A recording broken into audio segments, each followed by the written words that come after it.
प्रिय दर्शकों, नमस्कार।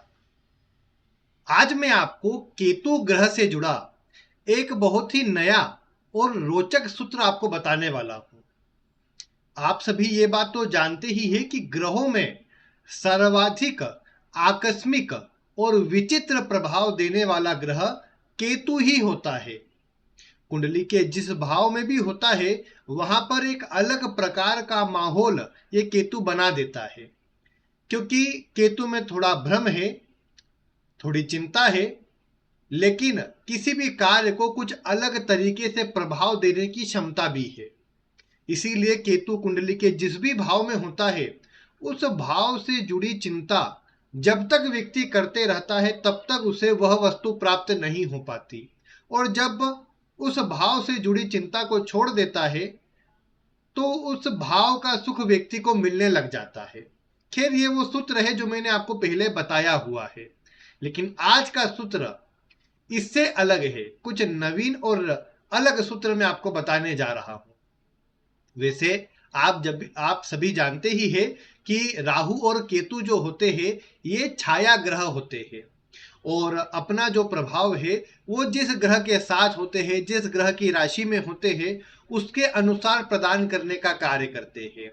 यही बात केतु के लिए भी लागू होती है और राहु के लिए भी लागू होती है।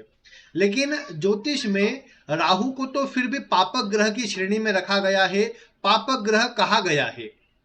केतु को राहु के ठीक सामने होने के कारण पापक जरूर माना गया है।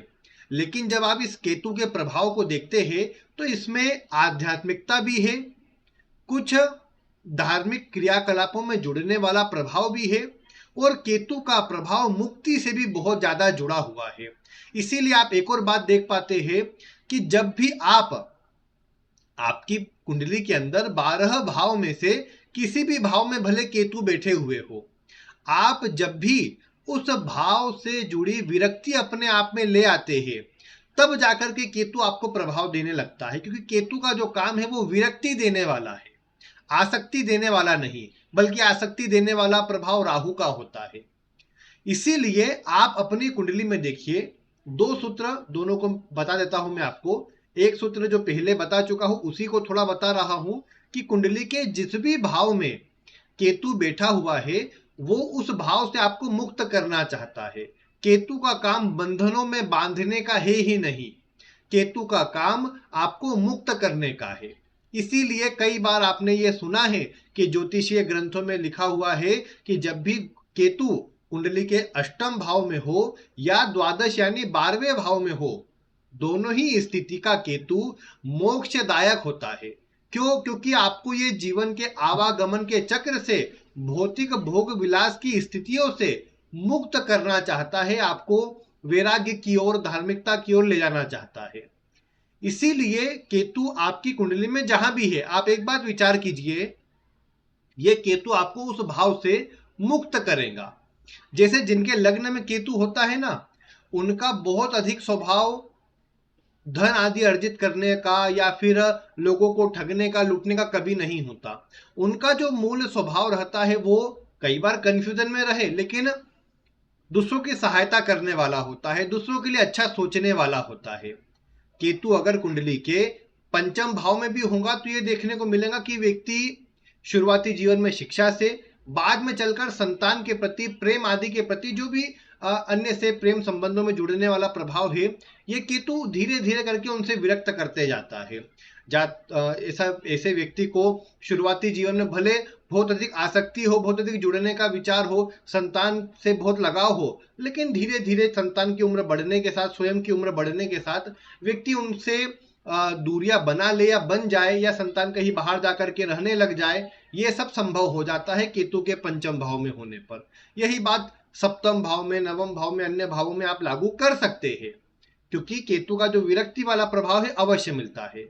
लेकिन आज का जो सबसे महत्वपूर्ण सूत्र है वो ये है कि केतु कुंडली के जिस भी भाव में होता है, उससे ठीक 12वें भाव में जो भी संबंध देखे जाते हैं कुंडली के, उनसे आपके तालमेल कमजोर होते हैं, या केतु उन संबंधों को खराब करने का पूरा पूरा कार्य करता है। अब इसे थोड़ा समझिए। आपने किसी व्यक्ति की कुंडली में यह देखा कि केतु जो है कुंडली के पंचम भाव में विराजित है, तो पंचम भाव जो होता है उससे ठीक पीछे वाला भाव कौन सा है? चतुर्थ भाव। और चतुर्थ भाव से आप जानते हैं संबंधों में माता का विचार होता है। तो ऐसे व्यक्ति के संबंध इनकी माता से कमजोर रहे, माता से तालमेल सही ना रह पाए, माता से दूर चले जाए या कुछ भी स्थिति बने, लेकिन माता से जुड़े हुए संबंधों में ऐसे व्यक्ति को पॉजिटिव प्रभाव नहीं मिल पाएगा। अगर किसी व्यक्ति के केतु जो है सप्तम भाव में है, तो सप्तम से 12वां छठा भाव आता है। छठा भाव आपके मामा को दर्शाता है, मामा वर्ग को दर्शाने का कार्य करता है। तो बहुत अधिक संभव है कि ऐसे व्यक्ति के संबंध ऐसे व्यक्ति के मामा से अच्छे नहीं रहेंगे, मामा से तालमेल खराब रहने वाला प्रभाव यह केतु दर्शाने का कार्य करता है। यही बात अन्य भाव पर लागू आप कर सकते हैं। जैसे आपने नवम भाव पर विचार किया, तो नवम भाव से 12वां भाव कुंडली का अष्टम भाव होता है।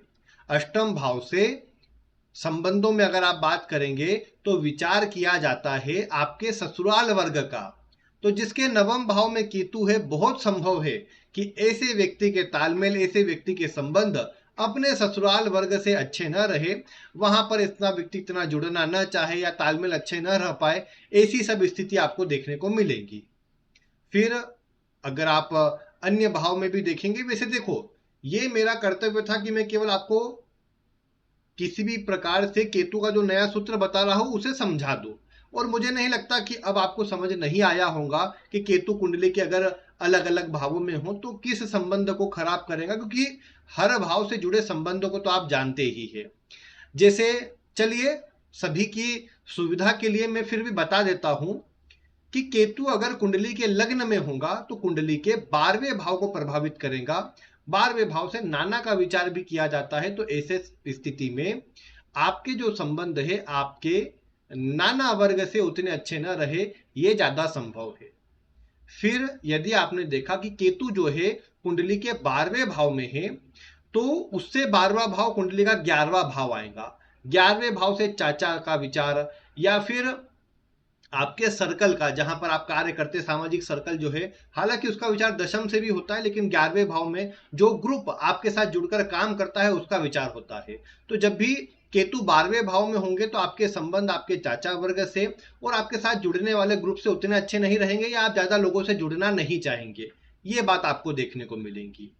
यही आपने देखा केतु जो है कुंडली के 11वें भाव में है, तो उससे ठीक पीछे वाला भाव कुंडली का 10वां भाव आएगा। 10वां भाव आपके बॉस का होता है, उच्च अधिकारी का, पिता का होता है।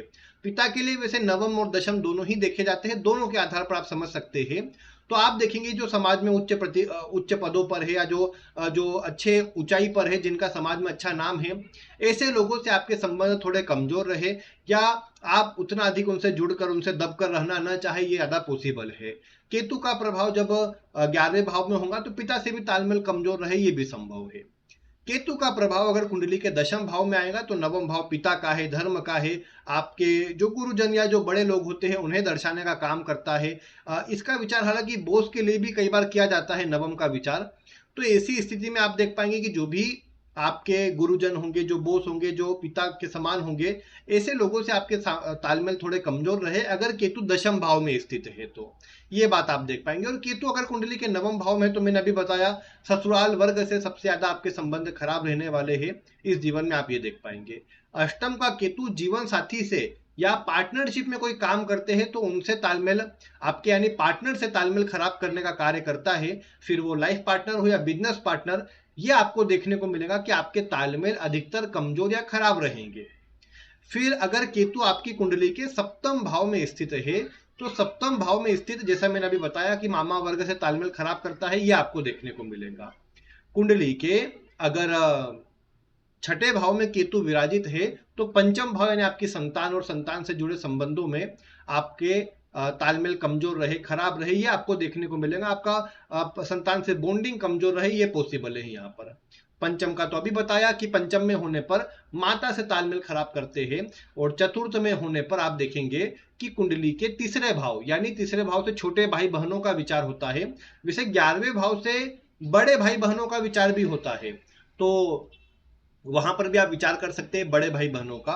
बाकी अगर चौथे भाव में होगा तो तीसरा भाव आएगा, तो छोटे भाई बहनों से, पड़ोसियों से तालमेल खराब रहने की बहुत अधिक संभावना बनती है, ये आप देख पाएंगे। या फिर मैं कहूं कि आपने तो अपनी ओर से संबंधों को अच्छा रखने का प्रयास कर रहे हैं, किया है, लेकिन कई बार अन्य से तालमेल उतने पॉजिटिव, उतने अच्छे नजर नहीं आ रहे आपके छोटे भाई बहनों या आपके पड़ोसियों से। फिर तीसरे भाव में अगर आप देखते हैं केतु है, तो दूसरा भाव यानी आपका कुटुंब, आपके घर परिवार के लोग, उनसे आपके तालमेल थोड़े अधिक कमजोर रहने की संभावना बनती है। वैसे देखो, आप यहाँ पर और अधिक संबंधों को जोड़ सकते हैं। कैसे? आपने देखा चतुर्थ भाव माता का होता है, तो कुंडली का दूसरा भाव माता से 11वां है, तो यानी माता के बड़े भाई, तो जो आपके बड़े मामा होंगे उनसे आपके तालमेल खराब रहने की संभावना रहेगी। यही जो 12वां भाव है, ये आपके पिता वाले भाव से यानी नवम भाव से अगर विचार करेंगे तो कुंडली में छठे नंबर पर आएगा। तो ऐसे में मामा, आपके पिता के जो मामा होंगे उनसे आपके तालमेल कमजोर या खराब रहने की संभावना बनेगी, ये आपको देखने को मिलेगा। अब ये आप अलग अलग भाव में जोड़ सकते हैं। ये तो मैंने दूसरे भाव का उदाहरण दिया केवल। आप किसी भी भाव में ये देख सकते हैं कि अलग अलग जो संबंध बनेंगे, अलग अलग संबंधों के विथ रिस्पेक्ट में कैसा प्रभाव मिलेगा। जैसे अगर आपने देखा कि चतुर्थ भाव से अगर माता का विचार हो रहा है, तो चतुर्थ से दशम यानी लग्न से माता के पिता का विचार होगा, तो जो आपके माता के पिता यानी आपके जो नाना है, उनसे आपके तालमेल खराब रहे, अगर केतु दूसरे भाव में रहे तो ये आपको देखने को मिलेगा। यही बात आप अपने मतलब पिता के लिए लागू कर सकते हैं कि पिता भाव से जो कुंडली का चतुर्थ भाव दशम भाव है, दशम से अगर आप गिनती करते हैं तो 4 घर आगे आएगा आपका कुंडली का लग्न। तो लग्न से आप विचार करेंगे तो कहीं ना कहीं पिता के माता का हो जाएगा विचार, यानी दादी का विचार हो जाएगा। तो आपको कह सकते हैं कि दादी से आपके तालमेल खराब रहे, ये पॉसिबल है। नवम से विचार करेंगे तो नवम से पंचम आएगा, यानी आपके जो साथी, आपके भाई बहन है, सगे भाई बहन के विचार कर रहा हूं मैं यहाँ पर, तो जो सगे भाई बहन है उनसे आपके तालमेल खराब रहे, अगर केतु दूसरे भाव में है तो ये भी पॉसिबल है यहाँ पर। या उनका उतना सहयोग ना रहे, या कभी कभी कहा सुनी या विवाद होते रहे, ये बात आपको देखने को मिलेगी। तीसरे से तो सिबलिंग का भी विचार होता है कि जो आपके चाचा के, आपके छोटे भाई के, किसी के भी अगर मतलब किसी प्रकार से भी छोटे भाई बहन अगर होते हो तो वो उनका विचार होगा। तो बाकी जब आप स्पेसिफिक जाएंगे तो आपको स्पेसिफिक ये पता लग जाएगा कि कौन से संबंध से आपकी प्रॉब्लम रहने वाली है, कौन से संबंध से आपके तालमेल खराब रहने वाले हैं। इसी में एक और बात मैं कहूंगा कि देखो, ये तो आपने एक जनरल सभी के लिए नियम सुन लिया कि केतु अगर कुंडली के जिस भी भाव में होगा उससे 12वें भाव में संबंधों को खराब करेगा। इसमें एक स्टेप, जिन्हें ज्योतिष की अधिक जानकारी है या जो थोड़ा जानते हैं उनके लिए बता रहा हूं कि आप एक स्टेप आगे बढ़कर ये देखिए कि केतु से 12वें भाव का स्वामी कौन सा ग्रह बनता है। 12वें भाव का स्वामी जो भी बनता हो, अगर वो ग्रह कुंडली में खराब स्थिति में है, नेगेटिव प्रभाव देने की स्थिति में है, तो आपको यह देखने को मिलेगा कि ऐसे केतु का प्रभाव अधिक संबंधों में खराबी लेकर के आएगा। जैसे उदाहरण के लिए मान के चलो, किसी के केतु अष्टम भाव में है, सप्तम भाव का जो स्वामी है वो कहीं पर नीच राशि में बैठा हुआ है, तो आपने केतु से देखा कि हाँ संबंध रहने वाले हैं जीवन साथी से खराब। अब ऊपर से सप्तम का स्वामी भी खराब स्थिति में हो गया, नीच राशि में, अस्त हो गया, कम डिग्री का मृत या पीड़ित स्थिति का हो गया, तो आप कहेंगे कि हाँ 100% बोल सकते हैं कि ऐसे व्यक्ति के अपने जीवन साथी से तालमेल खराब रहेंगे, प्रॉब्लमेटिक रहेंगे, और ऐसे व्यक्ति को जीवन साथी से परेशानी हमेशा आएंगी। तो ये बात आपको कुंडली में लागू करना है, मिलाकर देखना है। और फिर अगर कोई प्रश्न हो तो आपका स्वागत है, आप वीडियो में कमेंट करके अवश्य पूछ सकते हैं, मैं शीघ्र ही आपको जानकारी देने का प्रयास करूंगा। बाकी आज की वीडियो में इतना ही। वीडियो देखने के लिए आपका बहुत बहुत धन्यवाद।